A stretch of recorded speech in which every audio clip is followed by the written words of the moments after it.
Abuka li ghairihi, engkau menuntut, memohon pertolongan kepada selainnya.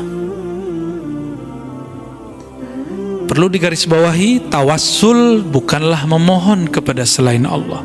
Tawassul itu hanya meminta kepada Allah. Terus kenapa perlu menyebut nama guru-guru?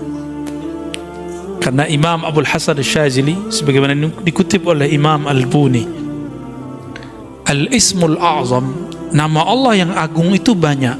Salah satunya ada gudangnya. Siapakah gudangnya?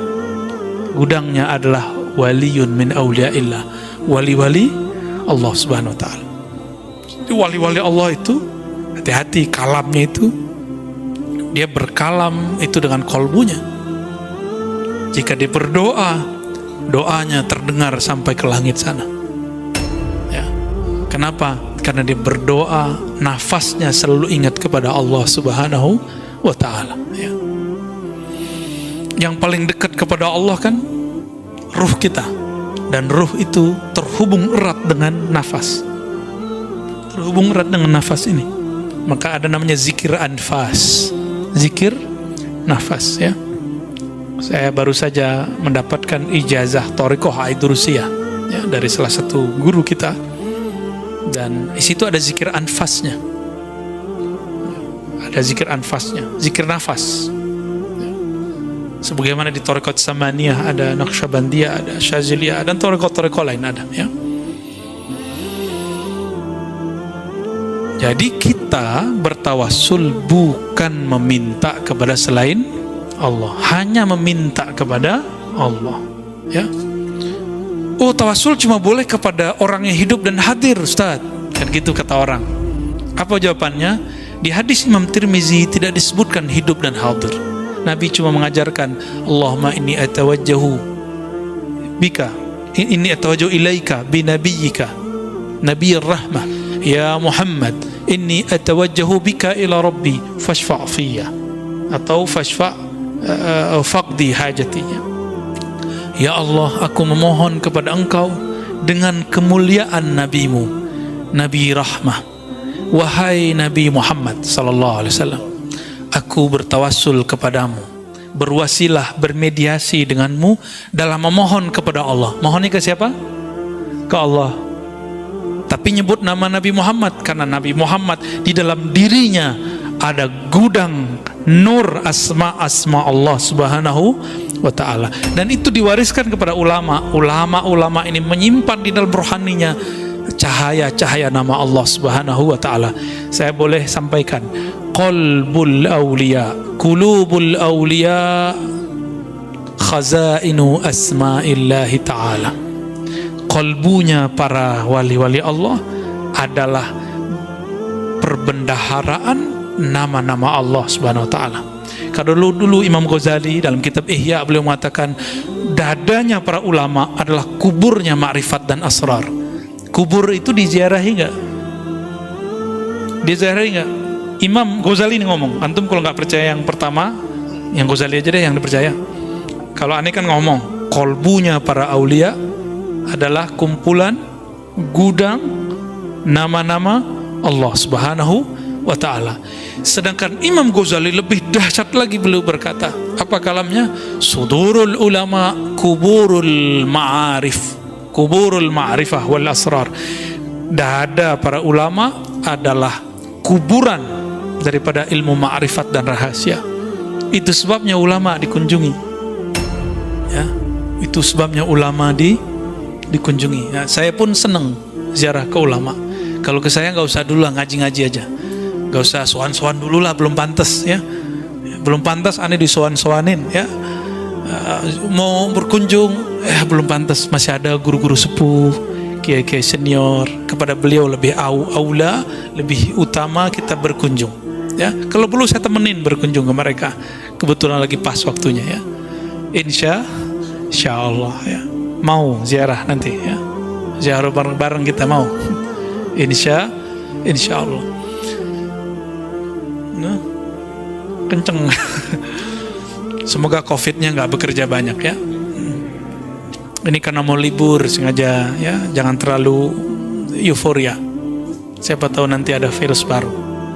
itu maksud dari pemimpin kita, ya. Ini udah nggak pada pakai ini nih.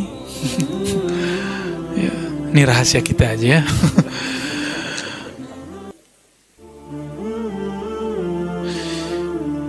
Engkau memohon kepada selainnya liqillati hayaika minhu, karena engkau tidak tahu malu. Nggak tahu malu, udah tahu semuanya dikasih oleh Allah.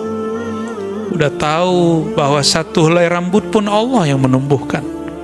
Sudah sadar bahwa kita ini baiknya karena Allah yang membaikkan. Masih aja minta kepada selain Allah. Biasanya meminta kepada selain Allah ini terjadi pada orang kepepet. Jadi ilmu kepepet ini ada baik ada buruknya. Kalau waktu kita mahasiswa kepepet malam ini langsung jadi itu skripsi. Ya. Tapi kepepet, nah ini biasanya kan yang kepepet itu orang sakit. Kalau sakit datang ke dukun tuh. Dukun ya tahu deh ya. Dia kan minta ke Allah juga sebenarnya. Cuma kan antum dia disuruh syirik. Tapi ingat, ada orang yang dituduh dukun, dia bukan dukun. Nah, itu disebut uskun, ustadz, tapi dituduh dukun. Ya, ahli ruqyah. Itu dia nggak syirik. Ya, yang teman-teman ruqyah itu, saya tidak menentang praktek itu, saya cuma ingin mengingatkan jangan asik di situ, gitu aja. Ruqyah kan salah satu yang dibolehkan Nabi Muhammad Sallallahu Alaihi Wasallam. Jadi kita nggak masalahin, tapi jangan halu, ya, berbahaya. Masa percaya sama orang lagi kesurupan? Saya paling merasa aneh jika ada orang mentasdik, mempercayai omongan orang kesurupan. Orang kesurupan antum percaya? Makanya ada video orang ngambil kaligrafi nama Ashabul Kahf, di tengahnya ada kitmir. Gitu kan. Saya ada di sini karena itu. Nah, ini cara setan lewat jin yang nyusup, ya, sehingga menjadi kesurupan ke badan seseorang untuk menghina nama-nama kekasih Allah. Ashabul Kahf itu kalau dalam ilmu ma'rifat termasuk nabi-nabi tapi bukan rasul. Karena sebelum Nabi Muhammad SAW, nah wali itu nabi. Sebelum Nabi Muhammad, semua wali-wali Allah yang dapat nubuat, ya, dapat kabar ilham itu pasti wali, kecuali orang-orang soleh, ya. Ada wali-wali yang khusus lah. Kalau wali amnya nggak masuk, ya, wali amnya nggak masuk nabi. Tapi kayak mereka Ashabul Kahf, sebagaimana disebutkan dalam kitab Tazkirah, Ashabul Kahf itu nanti akan muncul kembali. Itu nggak tahu gimana ceritanya. Akan muncul kembali nanti di saat Nabi Isa berjuang melawan Ya'juj dan Ma'juj. Nanti keluar lagi, Pak. Berarti dia lagi tidur lagi sekarang. Wallahu a'lam. Ya, hanya Allah yang tahu nasib mereka hari ini. Saya pernah ke tempat yang disebut Gua Kahfi yang ada di Yordan. Besar kemungkinan memang di sana. Ya, kita ditutup oleh Allah, kita nggak bisa ngelihat di belakang rahasianya apa, kita nggak tahu. Ya, tapi kalau berdasarkan riwayat yang ada, mereka muncul lagi. Taib. Ada kepepet kedua, orang yang sudah mentok biasanya jabatannya, posisinya. Biasanya ini pejabat-pejabat nih, hati-hati, ya, pejabat-pejabat. Nggak tahu, kelas menteri mungkinnya dia ada. Cari backup ke siapa? Ya, direktur-direktur yang sudah kesohor tuh, ya, udah mentok dia, udah bingung. Nah, cari backup, mau cari backup ulama, terjebaknya kepada dukun yang berbaju ulama. Ada ulama dituduh dukun, nggak dideketin. Ada dukun berbaju ulama dideketin. Oh, ini banyak terjadi. Ya, udah banyak. Saya agak sedih melihat fenomena ini. Kalau mereka menghebat, mereka aja jadi direkturnya. Mereka aja jadi orang hebat. Kenapa mereka kemudian kita mintai? Jangan marah, ya. Yang praktek jangan marah. Ya, kita harus edukasi masyarakat lah.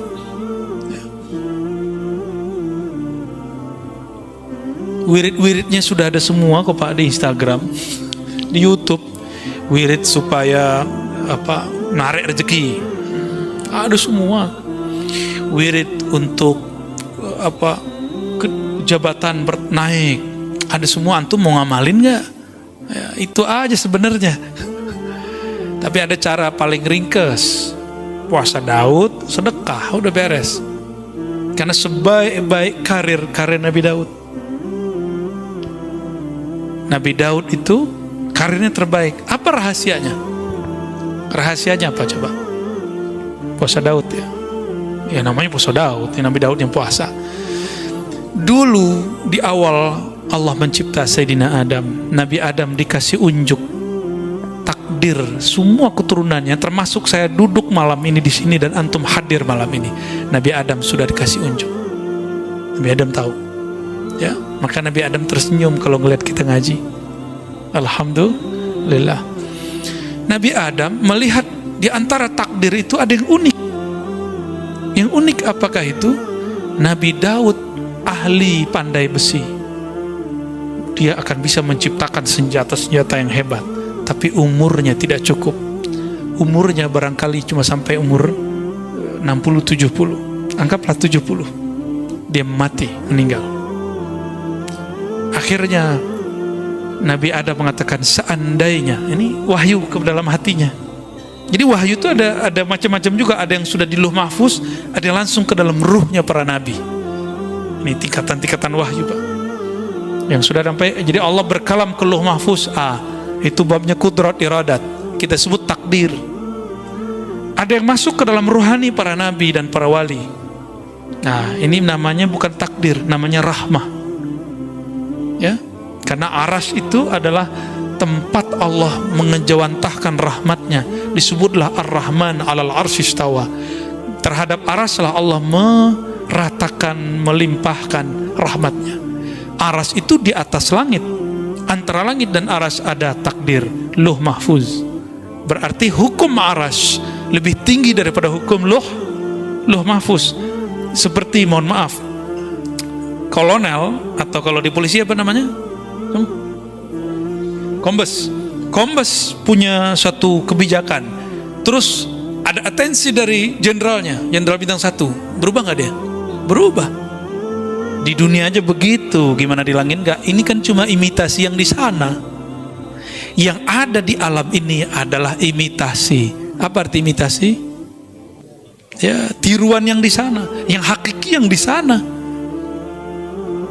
Nah, langsung hukum arsyah, hukum rahmat yang disebutkan di dalam Al-Quran, ya, bahwa rahmat Allah mendahului ghadabnya. Di hadis qudsi juga disebutkan begitu. Rahmat Allah mendahului murkanya. Dalam sebuah lafaz ada kalimat di hadis qudsi, misalnya inna rahmati sabaqat ghadabi, sesungguhnya rahmatku mengalahkan, mendahului ghadabku. Ghadab itu hukum Lauh Mahfuz, murka. Sedangkan rahmat hukum arsyiyah. Berarti ada ilmunya kan? Ini bukan buatan Ar-Razi, bukan akidah baru. Ada dalilnya semua. Kita nggak mungkin keluar kalam sesuatu tanpa ada dalil, ya, nggak mungkin ya. Saya membawa bid'ah kalau mengatakan itu. Sayyidina Adam alaihissalam kemudian mengatakan, ya Rabb, ini kan bisa diilhami, berikanlah 30 tahun umurku, anugerahi untuk anakku. Nah gitu sayangnya sang ayah Abul Bashar, bapaknya manusia, kepada keturunannya. Benar gak sayang sama anak? Kita ngeliat anak kita sakit, apa kita ngomong, ya Allah, kalau kau mau ambil saya aja. Kira-kira begitu. Ya, ini kok ada ya orang ngomong, ya, terhadap orang yang pernah belajar sama dia, ente murtad, ente kafir, kan aneh kan? Kan nggak pantas begitu. Berarti dia nggak pernah merasa jadi guru yang sebenar-benarnya, karena guru yang ada mengayomi, mendoakan kebaikan, bukan memvonis. Ya, itu aneh kalau itu terjadi. Seorang Abul Bashar, karena guru itu Abul Ilm, Abu Talamiz, Abul Muridin. Guru itu adalah ayahandanya seorang murid. Nah, Nabiullah Adam alaihissalam mengatakan, ya Allah berikanlah 30, nyawanya dikasih. Bukan hanya doa, nyawa dikasih Pak. Antum ada yang begitu? Saya melihat sosok itu ada di Imam Sya'rani. Imam Sya'rani ketika melihat ada jamaahnya, muridnya sakit, dikatakan, ya Allah, daripada yang sakit, saya aja yang sakit. Ada muridnya ketimpa apa, masalah apa, selalu mengatakan, ya Allah, takdir dia pindahkan kepadaku, biar aku yang nanggung. Kalau dia nanggung, dia kafir. Dia putus asa kepada rahmatmu. Dan saya ketemu beberapa wali-wali begitu di negeri ini. Di negeri ini Pak. Makanya alhamdulillah negeri kita masih ada yang nanggung maksiat kita. Masih ada yang nanggung bala bencana yang disebabkan oleh salahnya kita. Masih ada. Antum bersyukurlah. Ya, jangan suzon lagi kepada orang-orang. Ya, tidak ada orang dimasyhurkan sebagai wali kecuali Allah mengizinkan dia memang seorang wali. Ya, walaupun nanti ada yang menentangnya.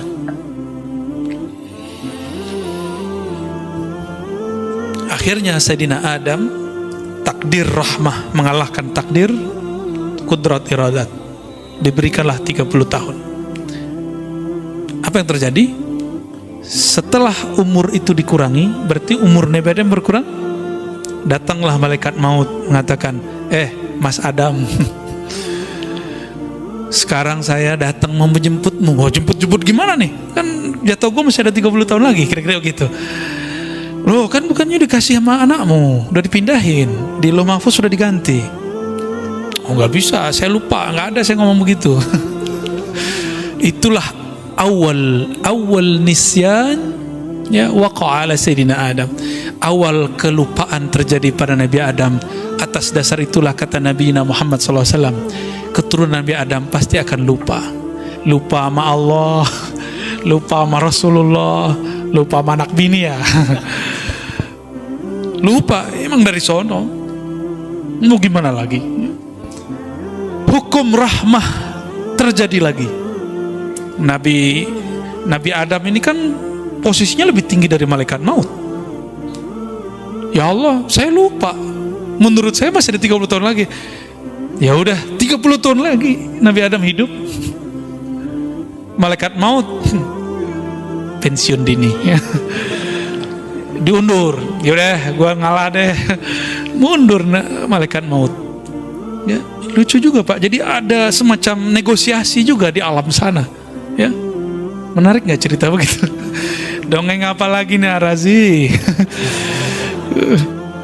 Hadisnya sahih kok, cuma saya ceritakan dengan bahasa kita malam ini. Itu aja bedanya. Ya.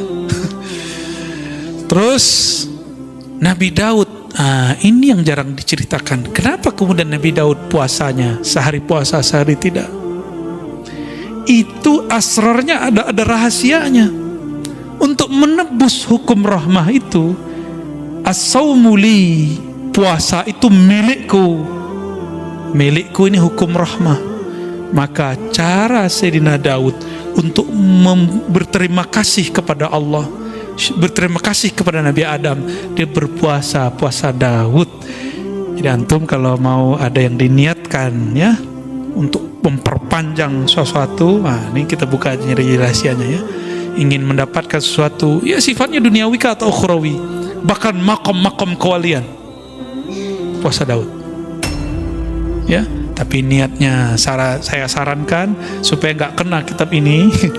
Ya Allah, aku niat puasa Daud karena Engkau saja. Kalau jabatanku dinaikin ya alhamdulillah, rezekiku lancarin ya alhamdulillah. Yang penting aku karena Engkau. Jika nanti antum puasa Daud rezekinya nggak nambah, jangan berhenti puasa Daudnya. Karena kita puasa bukan karena rezeki, kita puasa karena Razzaq, bukan rezekinya. Kita bukan penyembah rezeki, kita penyembah Allahur Razzaq. Jabatan kita malah kemudian turun. Kata Ustadz ini katanya bisa bikin naik, malah nggak naik, malah jatuh Berarti ada rahasia lain. Rezeki kita gak kemana-mana. Banyak orang yang diturunkan jabatannya, kalau dia husnuzon, tunggu lahazat, beberapa saat saja, sebulan 2 bulan bahkan tidak lama, Allah carikan ganti yang lebih indah. Selalu begitu. Akhirnya Sayyidina Daud seumur hidupnya dia berpuasa sehari puasa, besok tidak, untuk kompensasi hukum rahmah. Ya, hukum rahmah, hukum kasih sayang. Ya, supaya tanda terima kasihnya nyambung kepada Allah SWT. Ya, sudah pernah dengar masalah ini sebelumnya? Ya, udah kali ya. Bentar ini dituduh bid'ah lagi.